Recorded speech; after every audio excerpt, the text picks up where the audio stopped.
শীতের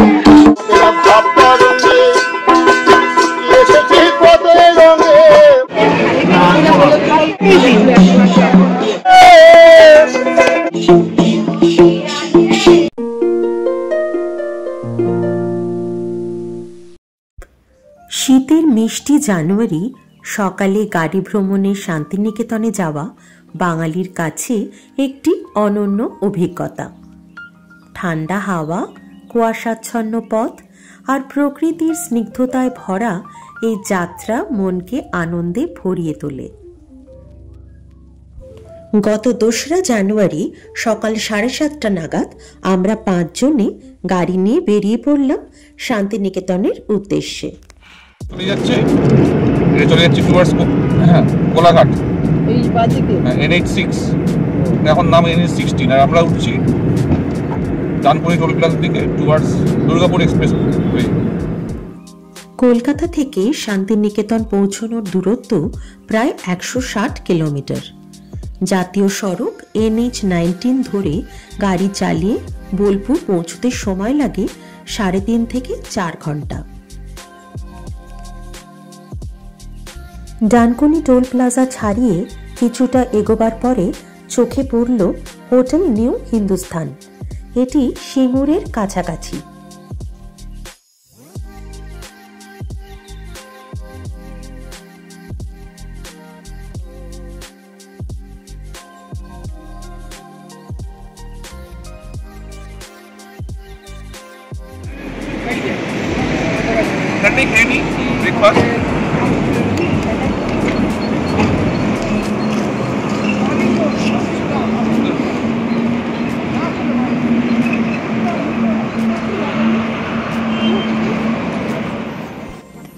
শান্তিনিকেতনে যাওয়ার আইডিয়াল টাইম হলো নভেম্বর থেকে মার্চ। রাস্তায় বেশ কিছু জায়গায় ডাইভারশন করা রয়েছে, তাই একটু সকাল সকাল বেরোনোই ভালো। এখানকার খাবার কিন্তু বেশ টেস্টি ছিল। আমি আর তিতলি মশালা ধোসা খেলাম, আর অনিন্দ, বাবা আর মা আলু পরাঠা খেলো।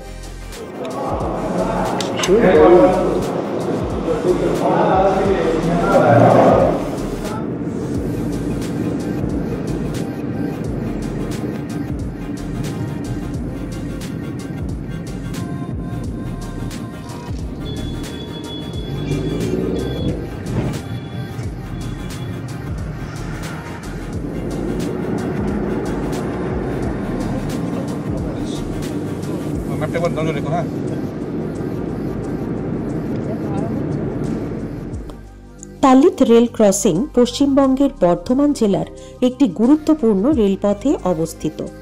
এই রুটে লোকাল ট্রেন থেকে শুরু করে দূরপাল্লার এক্সপ্রেস ট্রেন পর্যন্ত চলাচল করে। জায়গাটা কি সুন্দর লাগছে, মনে হচ্ছে একটা গেট। শান্তিনিকেতন পশ্চিমবঙ্গের বীরভূম জেলায় অবস্থিত একটি ঐতিহাসিক এবং সাংস্কৃতিক স্থান। এটি ভারতীয় কবি ও দার্শনিক রবীন্দ্রনাথ ঠাকুরের নামে বিশেষভাবে পরিচিত। শান্তিনিকেতন তার শিক্ষা প্রতিষ্ঠান, শিল্প, সংস্কৃতি এবং প্রাকৃতিক সৌন্দর্যের জন্য বিখ্যাত। 1863 সালে মহর্ষি দেবেন্দ্রনাথ ঠাকুর শান্তিনিকেতন প্রতিষ্ঠা করেন। 1901 সালে রবীন্দ্রনাথ ঠাকুর এখানে ব্রহ্ম বিদ্যালয় নামে একটি বিদ্যালয় স্থাপন করেন, যা পরে বিশ্বভারতী বিশ্ববিদ্যালয় নামে পরিচিতি লাভ করে।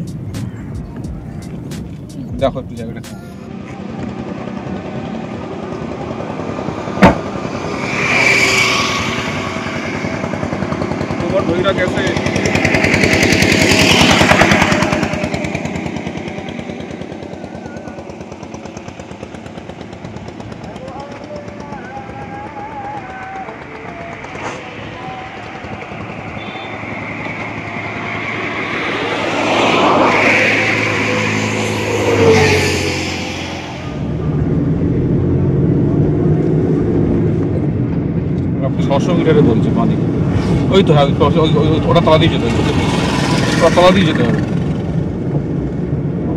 মালগাড়ি যাচ্ছে না?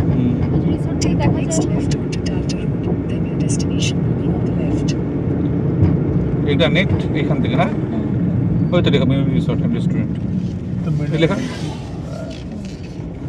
ওই তো লেখা আছে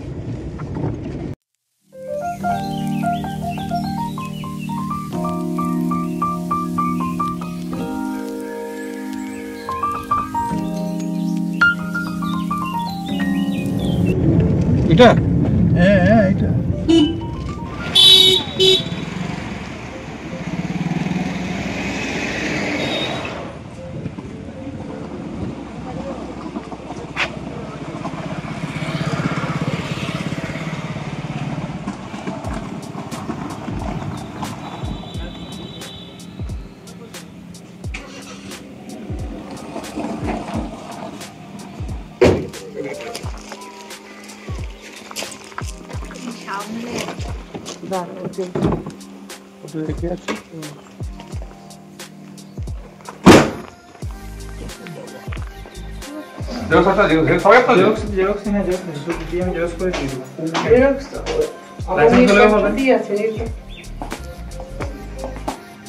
আসছে দিদি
এতটা জার্নি করে এসে আমাদের সবারই খুব খিদে পেয়ে গিয়েছিল, তাই ফ্রেশ হয়েই চলে এলাম রিসোর্টের রেস্টুরেন্টে লাঞ্চ করতে।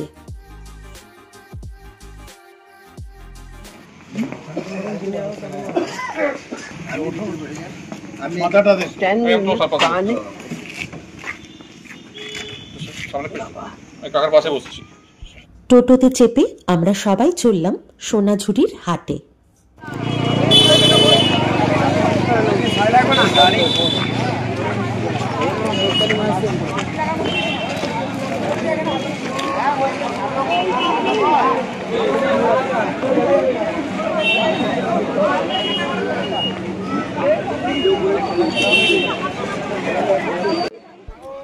সোনাঝুরি হাট শান্তিনিকেতনের বিখ্যাত হাট, যেখানে স্থানীয় শিল্পী ও কারুশিল্পীরা তাদের হস্তশিল্প, গহনা, পোশাক এবং অন্যান্য সামগ্রী বিক্রি করেন। এটি প্রাকৃতিক সৌন্দর্যের মাঝে অনুষ্ঠিত হয় এবং এখানে বাউল গানের সুর ভ্রমণকারীদের আকর্ষণ করে। সোনাঝুরি নামটি এসেছে এখানকার সোনাঝুরি গাছের ঘন বন থেকে। এটি সাধারণত শনিবার করে অনুষ্ঠিত হয়, তবে কোনো পালা পাবন বা কোনো উৎসব থাকলে সারা সপ্তাহ জুড়ে চলে এই সোনাঝুরির হাট। হাটে বাউল গান, লোকগীতি এবং নৃত্যের পরিবেশনাও থাকে, যা পর্যটকদের মুগ্ধ করে।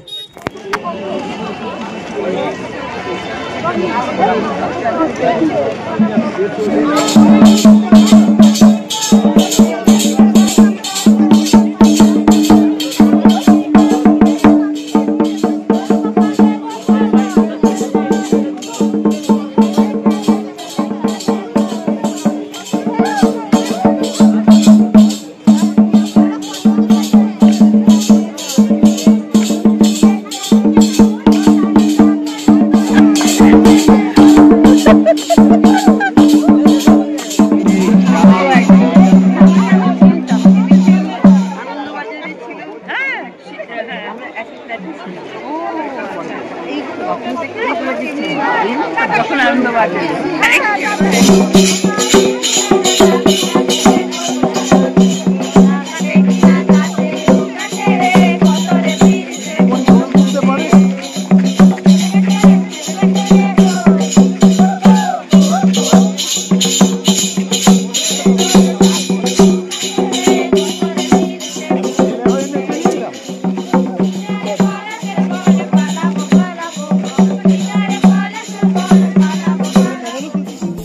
ডোকরার গয়না পশ্চিমবঙ্গের প্রাচীন হস্তশিল্পের একটি অনন্য নিদর্শন। দুর্দান্ত। আংটিগুলো কত?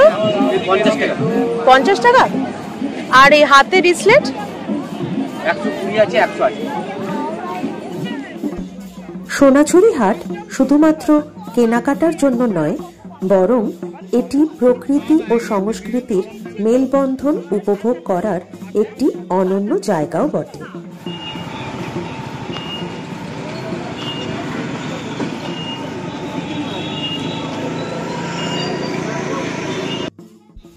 শালবনী শান্তিনিকেতনে একটি মনোরম স্থল, যা প্রকৃতির সৌন্দর্যে পরিপূর্ণ। এখানে ঘন শালগাছের জঙ্গল মনকে প্রশান্তি দেয়। পাখির কলরব এবং সবুজ পরিবেশ আপনাকে প্রকৃতির সঙ্গে একাত্ম হতে সাহায্য করবে। শান্তিপূর্ণ এবং নিরিবিলি এই স্থানটি প্রকৃতি প্রেমীদের জন্য আদর্শ। এখানে সময় কাটানো মানে প্রকৃতির কোলে কিছু শান্তিময় মুহূর্ত উপভোগ করা। শান্তিনিকেতনের ঐতিহ্যবাহী পরিবেশ এই জায়গাকে আরও আকর্ষণীয় করে তোলে।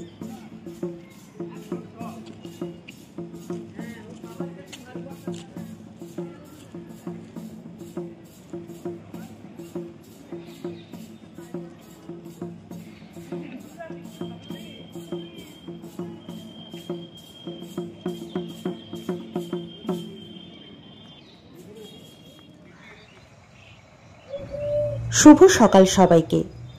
আমরা গতকাল শান্তিনিকেতনে এসে পৌঁছেছি। আমাদের রিসোর্টটি প্রকৃতির কোলে এমন এক শান্তিপূর্ণ স্থান, যা সত্যি মনের প্রশান্তি এনে দেয়।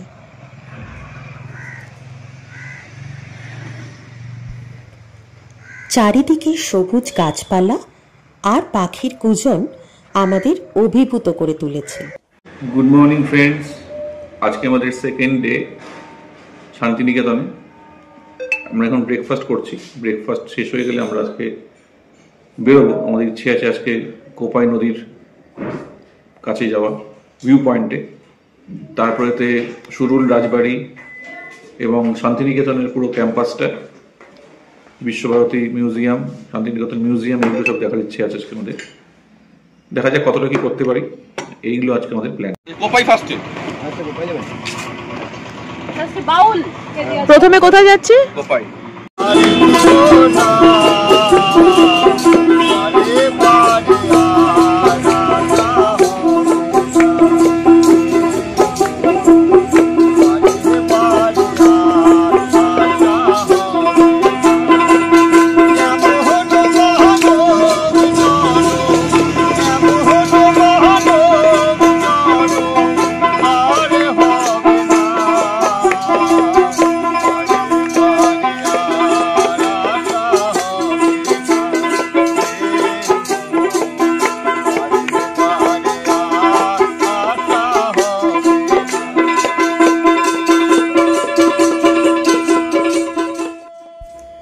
কোপাই নদী শান্তিনিকেতনের একটি ঐতিহাসিক এবং মনোমুগ্ধকর নদী, যা রবীন্দ্রনাথ ঠাকুরের লেখায় বহুবার উঠে এসেছে।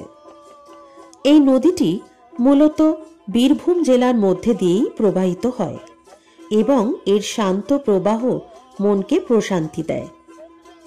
কোপাই নদীর তীরে ছড়িয়ে রয়েছে লাল মাটির পথ এবং সবুজ প্রান্তর, যা প্রকৃতির অপূর্ব রূপ তুলে ধরে। নদীর তীরে বসে প্রকৃতির সান্নিধ্যে সময় কাটানো যেন আত্মাকে সতেজ করে তোলে। রবীন্দ্রনাথ ঠাকুরের কাব্যে আমাদের ছোট নদী কবিতায় এই নদীর অনুপ্রেরণা দেখা যায়।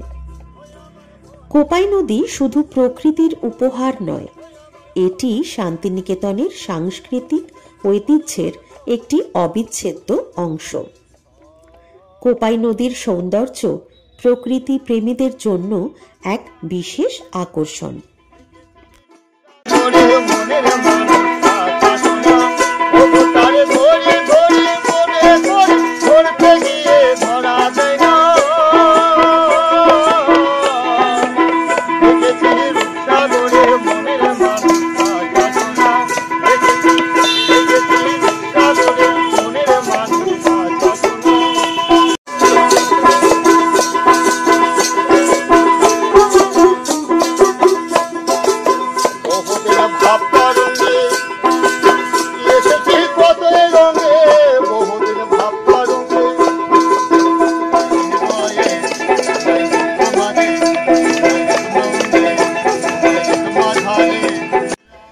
বাউল বাংলা সংস্কৃতির এক অনন্য অংশ, যা মূলত সাধন সঙ্গীতের মাধ্যমে মানুষের মনের গভীর ভাব প্রকাশ করে। একতারা ও দোতারা তাদের গানের প্রধান সঙ্গী। বাউল গানের ভক্তি, প্রেম ও আধ্যাত্মিকতার গভীরতা আজও মানুষের মনকে স্পর্শ করে। তারা তাদের সহজ সরল জীবনযাপন ও সুরেলা গানের মাধ্যমে মানুষে মানুষে ভেদাভেদ মুছে ফেলার বার্তা দেন। কোভিড মহামারীর পরে অনেক বিশ্ববিদ্যালয়ের মতন বিশ্বভারতী বিশ্ববিদ্যালয়ও তাদের প্রাঙ্গণে প্রবেশের নীতি কঠোর করেছে। বিশ্বভারতী বিশ্ববিদ্যালয়ের অন্যতম প্রধান আকর্ষণ হল রবীন্দ্র ভবন এবং উত্তরায়ণ। এই স্থাপনাগুলি বাংলা সাহিত্য ও সংস্কৃতির ইতিহাসের এক গুরুত্বপূর্ণ অধ্যায় বহন করে। রবীন্দ্র ভবন 1942 সালে প্রতিষ্ঠিত হয়। এটি মূলত রবীন্দ্রনাথ ঠাকুরের জীবন ও সৃষ্টিকর্মের স্মৃতি সংরক্ষণের উদ্দেশ্যে নির্মিত। এখানে তাঁর লেখা পাণ্ডুলিপি, ব্যক্তিগত ব্যবহৃত সামগ্রী, ছবি, চিঠিপত্র এবং অন্যান্য ঐতিহাসিক স্মারক সংরক্ষিত রয়েছে। উত্তরায়ণ কমপ্লেক্সটি শান্তিনিকেতনের মধ্যে একটি অনন্য স্থান। এটি রবীন্দ্রনাথ ঠাকুরের বাসস্থান হিসেবে পরিচিত। উত্তরায়ণে রয়েছে একাধিক বাড়ি, যেমন উদয়ন, কনক, শ্যামলী, পুনশ্চ এবং উদীচী। বিশ্বভারতী ও শান্তিনিকেতন ভ্রমণে গেলে রবীন্দ্র ভবন ও উত্তরায়ণ দর্শন এক অনিবার্য অভিজ্ঞতা। এটি শুধু রবীন্দ্রনাথকে আরও গাঢ়ভাবে জানার পথই নয়, বরং বাঙালি সংস্কৃতির প্রতি এক অমূল্য শ্রদ্ধাঞ্জলি।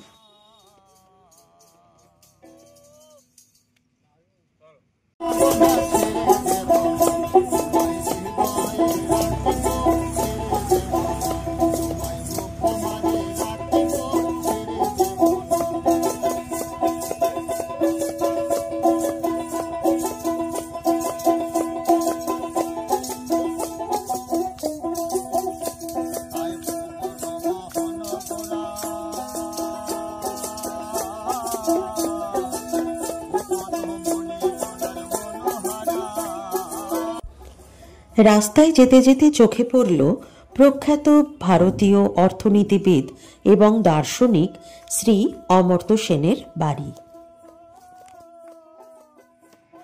রবীন্দ্র ভবন ও উত্তরায়ণ দেখে এবার আমরা এলাম শান্তিনিকেতনের হস্তশিল্প মেলায়।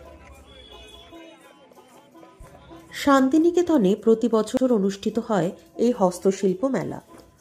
এই মেলা বিশ্বভারতী বিশ্ববিদ্যালয়ের অংশ হিসেবে আয়োজন করা হয় এবং তা স্থানীয় ও বিদেশি পর্যটকদের কাছে অত্যন্ত জনপ্রিয়।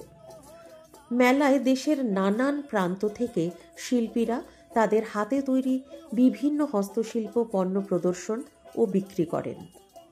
এই মেলায় বাংলার ঐতিহ্যবাহী হস্তশিল্প যেমন কাঁথা, মাটির পুতুল, বাঙালি শাড়ি, তাঁত, সোনা চাঁদির অলংকার, কাঠের মূর্তি, পোড়ামাটির কাজ ইত্যাদি প্রদর্শিত হয়।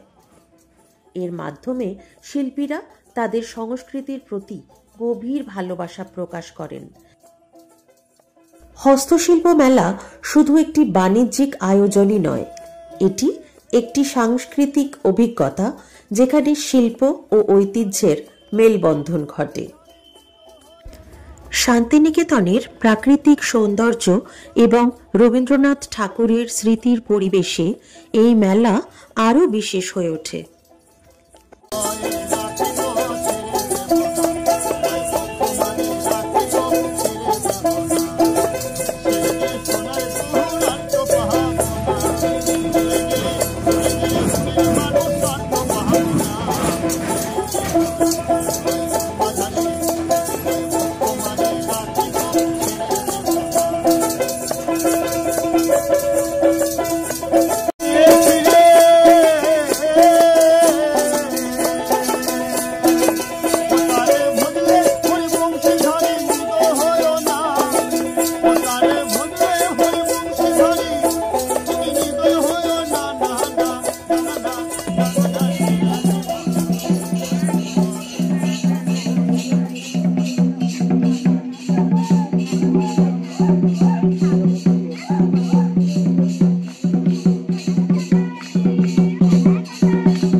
আনন্দ পাঠশালা একটি অনন্য শিক্ষা প্রতিষ্ঠান যা শান্তিনিকেতনের শিক্ষা পদ্ধতির সাথে নিবিড়ভাবে যুক্ত। এটি 1960 সালে প্রতিষ্ঠিত হয়েছিল। আনন্দ পাঠশালার শিক্ষা দৃষ্টিভঙ্গি মূলত রবীন্দ্রনাথ ঠাকুরের শিক্ষা ভাবনার উপর ভিত্তি করে। এখানে শিক্ষার প্রক্রিয়া ছিল খেলাধুলা, সঙ্গীত, নৃত্য, শিল্পকলার মাধ্যমে, যাতে শিশুদের সৃজনশীলতা এবং ব্যক্তিত্ব বিকাশ পায়। অনেকটা বেলা হয়ে গিয়েছিল, তার সাথে সকলের খিদেও পেয়ে গিয়েছিল, তাই ঠিক করা হলো যে আমরা রিসোর্টে ফিরে যাব। সুপ্রভাত সবাইকে, আশা করি সকলেই ভালো আছেন। আজ আমাদের শান্তিনিকেতনে শেষ দিন।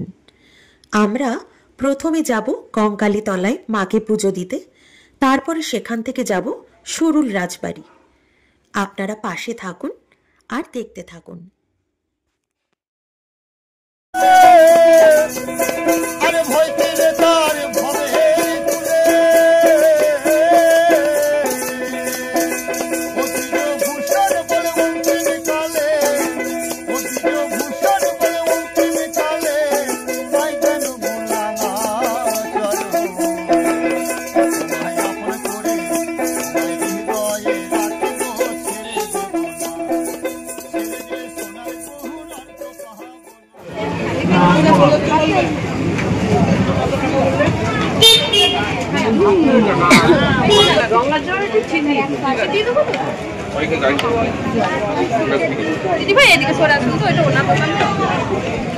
কঙ্কালীতলা শান্তিনিকেতনের একটি ঐতিহাসিক স্থান, যা বিশেষভাবে তার আধ্যাত্মিক এবং সাংস্কৃতিক গুরুত্বের জন্য পরিচিত।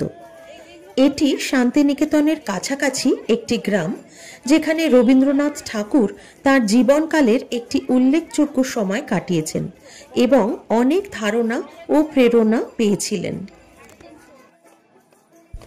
কঙ্কালীতলার নামটি একটি বিশেষ গুরুত্ব বহন করে, যার আক্ষরিক অর্থ হল কঙ্কাল। কঙ্কালীতলায় প্রথমে ছিল কুণ্ড বা পুকুর, পরে তার পাশে তৈরি হয় মন্দির। আজও সেই কুণ্ডের জলে নামতে সাহস পান না ভক্তরা, তারা মনে করেন যে সেখানেই রয়েছে দেবী সতীর কঙ্কাল। ভক্তদের বিশ্বাসকে মর্যাদা দিয়েই এই সতীপীঠের নামকরণ হয় কঙ্কালীতলা। 51 পীঠের সর্বশেষ পীঠ এই কঙ্কালীতলা। মন্দিরের পাশ দিয়ে বয়ে গিয়েছে কোপাই নদী।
ওখানে আমি ওখানেই দেবো।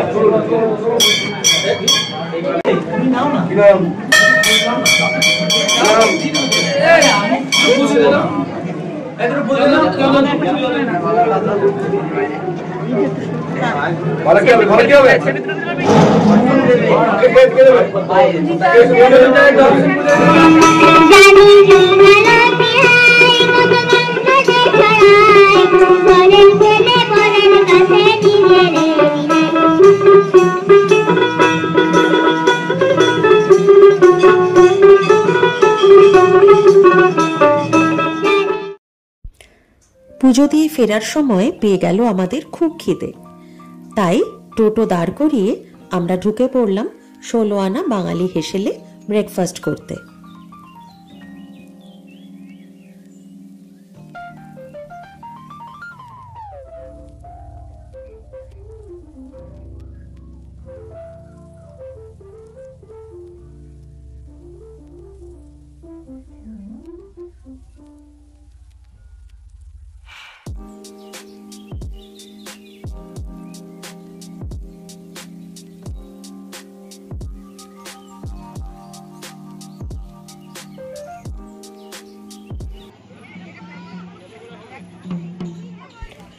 সোনাঝুরি হাট আমাদের সকলের মন কেড়েছিল, তাই জলখাবার খাওয়ার পরে আমরা ঠিক করলাম যে শেষবারের মতন আরেকবার আমরা যাব সোনাঝুরির হাটে।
বীরভূম জেলায় অবস্থিত প্রায় 300 বছরের পুরনো সুরুল সরকার বাড়ি, যা সুরুল রাজবাড়ি নামে পরিচিত। অনুমান করা হয় অষ্টাদশ শতাব্দীতে বর্ধমানের নীলপুর গ্রামে ভরতচন্দ্র সরকার নামে এক অভিজাত ধার্মিক ব্যক্তি বাস করতেন। ভরতচন্দ্র এবং তার স্ত্রীর বহু প্রচেষ্টার পরেও তাদের কোনো সন্তান না হওয়ায় তারা বারাণসীতে তীর্থযাত্রা করবেন বলে মনস্থির করেন। কিন্তু বারাণসী যাওয়ার পথে একটু যাত্রাভঙ্গ করার জন্য তারা এসে পৌঁছায় এই বীরভূমের সুরুলে। এখানে এসে তারা তাদের গুরুদেব বাসুদেব ভট্টাচার্যের বাড়িতে থাকতে শুরু করেন। এই বাড়িতে শ্যামসুন্দর নিত্য পূজিত হতেন। তাই দেখে ভরতচন্দ্র সরকার এবং তার স্ত্রী শ্যামসুন্দরের পুজো করতে শুরু করেন এবং তারা একটি পুত্র সন্তান লাভ করেন, যার নাম রাখেন কৃষ্ণহরি। সুরুল রাজবাড়ির সঙ্গে ঠাকুরবাড়ির সম্পর্ক ছিল বেশ নিবিড়। রবীন্দ্রনাথ ঠাকুর এবং রথীন্দ্রনাথ ঠাকুর এই রাজপরিবারের এসে বেশ কিছুদিন সময় কাটিয়েছেন। এছাড়াও মহর্ষি দেবেন্দ্রনাথ ঠাকুরের শান্তিনিকেতনের বেশ কিছু জমি রাজপরিবারের তরফ থেকে প্রদান করা। এই রাজবাড়িতে বেশ কিছু চলচ্চিত্রের শুটিংও হয়েছে। তার মধ্যে অন্যতম হল হীরক জয়ন্তী, প্রতিশোধ, দেবদাস, সমাপ্তি, গয়নার বাক্স ইত্যাদি। আচ্ছা, গুড মর্নিং।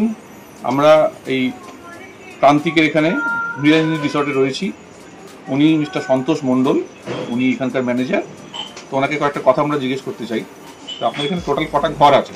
আমাদের টোটাল ডিফারেন্ট টাইপের রুম আছে আমাদের, যেমন 4 bedded room, 3 bedded room, double bedded room, মানে সব মিলিয়ে আমাদের 16টা এখন রুম আছে। আর আপনাদের রুমের রেন্ট কীরকম? রুমের রেন্ট আমাদের ডিফারেন্ট টাইপের, এটা ডাইনামিক রেট থাকে আমাদের সবসময়। আপনি অনলাইনে মেকমাইটি বা গোয়াইবিও থেকে পেয়ে যাবেন ইনফরমেশন। বাট আমাদের এখানে যারা অফলাইনে বুকিং করে তাদের 1500 থেকে 4000 পর্যন্ত আমাদের রেট আছে অফলাইনে। ইয়েস। আচ্ছা, অফলাইনে একটা ফোন নাম্বারটা আপনি অফলাইনে ফোন নাম্বার আমাদের মেরারি রিসর্টের আপনি সব জায়গাতেই হয়তো পেয়ে যাবেন, বাট আমি আপনাকে বলে দিচ্ছি আমার পার্সোনাল নাম্বার 7794804473। আরেকবার বলুন। আরেকবার বলছি, আমি রিপিট করছি, 7794804473। এই নম্বরে ফোন করলে ডাইরেক্টলি অফলাইন বুকিং করা যাবে। আমাদের ইনহাউস রেস্টুরেন্টও রয়েছে, ইন্ডিয়ান চাইনিজ যেগুলি আপনি পেয়ে যাবেন। এছাড়াও আপনারা যদি মনে হয় যে কোনো মাইনর আছে কিংবা কোনো কাস্টমাইজ ফুড যদি আপনার লাগে, সেটাও আমরা দিয়ে থাকি। আপনাদের অ্যারেঞ্জমেন্ট এখানে ভালোই, আমরা 2-3 দিন থাকলাম, ভালোই লেগেছে আমাদের খাওয়া দাওয়া এবং আমাদের সার্ভিসও খুব ভালো লেগেছে। সবথেকে ভালো লোকেশনটা খুব ভালো, অসাধারণ। সামনেই একদম একটা ট্রেন লাইন, এখান দিয়ে একটা ভিউ পাওয়া যাচ্ছে। ঠিক আছে। এবং আপনারা সাইট সিইং এর জন্য তো টোটো বুকিং ওটাও এখান থেকে, আমাদের ট্রান্সপোর্টার রয়েছে, ওনার থেকে আপনি ডাইরেক্ট কথা বলে, আমাদের সাথে কোনো লিঙ্ক নেই, মানে আমরা প্রোভাইড করি বাট আমাদের প্যাকেজের মধ্যে এগুলো থাকে না। ওনার নাম্বার দিয়ে দিলে আপনি গাড়ি, বড় গাড়ি, ছোট গাড়ি, টোটো সবকিছু পেয়ে যাবেন। ওকে। যেহেতু আমি একটা কথা বলতে চাই, বোলপুরটা হচ্ছে অলমোস্ট 7 কিলোমিটার সারাউন্ডিংস এর মধ্যে পড়ে। আমরা মোটামুটি মাঝামাঝি জায়গায় আছি, যেমন কঙ্কালীতলা আপনি 3.5 কিলোমিটারে পাবেন, প্লাস আপনি হাটটা পাবেন 3.5 কিলোমিটারে। অল টুগেদার আমাদের মনে হয় আমরা নিজেরা দাবি করছি না, অনেকেই দাবি করে যে লোকেশনটা ঠিক আছে। আচ্ছা, এই সুইটগুলো যেটা দেখলাম, ওটা কিরকম রেন্ট? 4000, যেটা পূর্বেদের আমি বললাম। হ্যাঁ, সুইটরুম সবকিছুই আছে, ওটা ইন্ডিভিজুয়াল তারপরে থেকে আরম্ভ করে সবকিছু রয়েছে, ওটা আপনার 4000 টাকা। আচ্ছা, নর্মাল টাইম আছে। আচ্ছা, মেলা বা দোলের সময় তো ডিফারেন্ট রেট, মানে রেটটা কি ফ্লাকচুয়েট করে দোলের সময় বলো বা মেলা, মানে পুরো ফেস্টিভ্যাল টাইমে চেঞ্জ হয়। আমাদের ডাইনামিক রেট থাকে ওই জন্যই, কারণ হয়তো আপনি একদিন অনলাইনে দেখলেন যে 1200 টাকায় পেয়ে যাচ্ছেন, কোনোদিন 900 টাকাতেও পেয়ে যাচ্ছেন, কোনোদিন 1800 টাকা। Thank you very much. ভালো থাকুন, আবার দেখা হবে, শরীর ঠিক থাকুক। ওর নাম হচ্ছে আকাশ। ও আমাদেরকে পুরো ভীষণ ভালো সার্ভিস প্রোভাইড করেছে, যখন যেটা চেয়েছি তখন সেটাও দিয়েছে, এবং খুব এফিশিয়েন্ট ছেলে, এবং অলওয়েজ অ্যাট হিজ টোজ, এবং গেস্টদেরকে সমস্ত রকমভাবে স্যাটিসফাই করার চেষ্টা করে। আমার নাম আকাশ মোদক। আসুন, আপনারাও স্যারের থ্রু দিয়ে যারা আসবেন তারা সবাই ডেফিনেটলি কিছু কমপ্লিমেন্টারি পাবেন আমাদের তরফ থেকে। আমার বাড়ি বাঁকুড়া, আমি এখানে আছি 3 বছর হয়ে গেল আমার, এখানে আমি কাজ করি। আচ্ছা, ব্রেকফাস্ট শেষ করে সকাল 10:30 নাগাদ আমরা শান্তিনিকেতন থেকে রওনা দিলাম কলকাতার উদ্দেশ্যে। যদি ভিডিওটি ভালো লেগে থাকে তবে লাইক, কমেন্ট আর শেয়ার করে দেবেন এবং আমাদের চ্যানেলটি সাবস্ক্রাইব করতে ভুলবেন না। সমস্ত ইনফরমেশন ডেসক্রিপশন বক্সে আপনারা পেয়ে যাবেন। অনেক অনেক ধন্যবাদ আপনাদের। ভালো থাকবেন।